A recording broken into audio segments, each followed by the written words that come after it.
Bonjour Laurent Lazare. Bonjour. Vous êtes conseil en stratégie de développement sur l'Asie. Alors c'est vrai que c'est une zone dont on parle beaucoup en ce moment. Pouvez-vous rapidement décrire votre activité?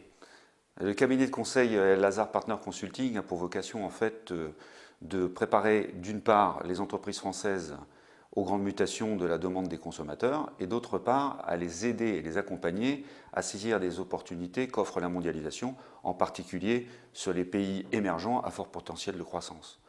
C'est pour ça que nous proposons des prestations de conseil et de formation dispensées par des experts en stratégie internationale. Et nous, d'ailleurs, nous avons un réseau de partenaires locaux assez dense en Asie.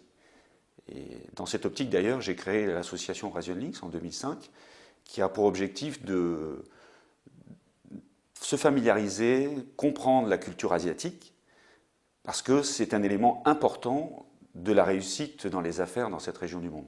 Voilà, on n'y va pas effectivement sans connaître ce qui se passe. Alors, un pays dont on parle beaucoup, et on pourrait dire une péninsule, la Corée bien sûr, dont on parle beaucoup en ce moment, avec ce qui se passe entre la Corée du Nord et puis la Corée du Sud et d'autres pays, puisque la Corée du Nord menace aussi les États-Unis. Mais vous avez vécu vous-même en Corée du Sud. Comment vous voyez la situation actuelle, cette tension Corée du Nord, Corée du Sud? Alors oui, c'est vrai, j'ai vécu plusieurs années en Corée du Sud et j'y retourne fréquemment. Euh, les tensions, les relations intercoréennes, je dirais, ont toujours été tendues. Ça, c'est pas vraiment un scoop, ça a toujours été comme ça. Alors, ça passe par des phases de détente ou par des phases de provocation de la part du voisin nord-coréen. Je pense que les Sud-Coréens, là-dessus, quand on discute avec eux, ils le voient maintenant, ils ont espéré, ils ont désespéré. Donc, pour finir maintenant, ils le prennent plutôt avec un certain fatalisme. Mais il faut savoir quand même, ce qui est intéressant, c'est que la Corée du Nord est le seul pays au monde à avoir mis en place une dynastie familiale dans un pays qui est quand même communiste stalinien. Donc on a trois générations de Kim, Kim Il-sung, le fondateur, Kim Jong-il, et maintenant le petit-fils, Kim Jong-un, qui règne sur le nord de la péninsule depuis 1948. C'est quand même une performance. Alors comment ils se maintiennent? Je pense qu'ils se maintiennent par la, comme toute dictature, ils se maintiennent par la suppression de toute opposition, mais aussi en maintenant une pression continuelle sur la population d'une attaque imminente américaine. Alors c'est justement là qu'on peut se poser la question, c'est pourquoi se mettre, enfin, quel est l'intérêt de se mettre au banc de la communauté internationale? Alors pour l'instant on peut dire qu'il n'y a pas véritablement de sanctions, mais c'est quoi l'intérêt pour la Corée du Nord de faire ça? C'est aussi un signal fort vis-à-vis de son voisin et allié chinois qu'il considère comme pas assez fiable en fait.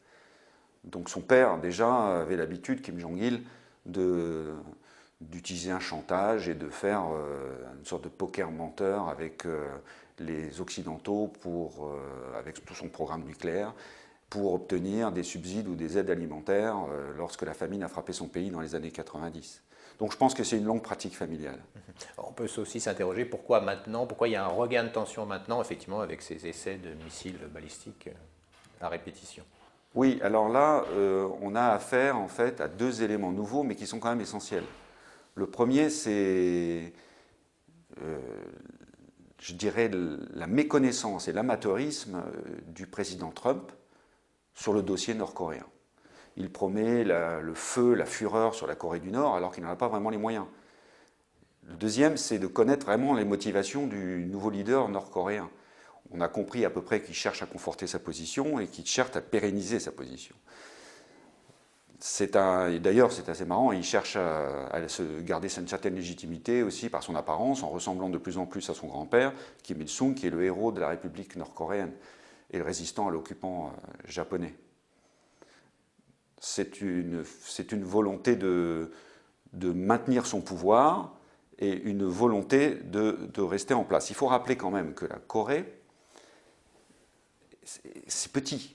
La Corée du Nord, la Corée du Sud, c'est une péninsule de 200 000 km.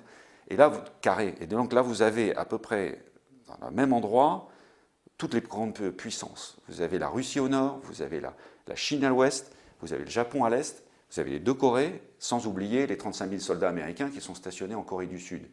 Il n'y a jamais eu de traité de paix signé entre les deux Corées. Donc ils sont virtuellement encore en guerre.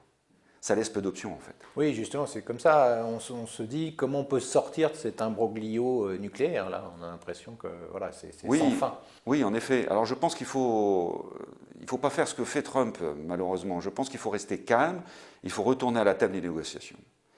Et là, pour le coup, il faut suivre les conseils du président chinois Xi Jinping qui propose un médiateur.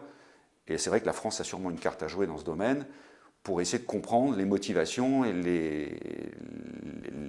les demandes des leaders nord-coréens.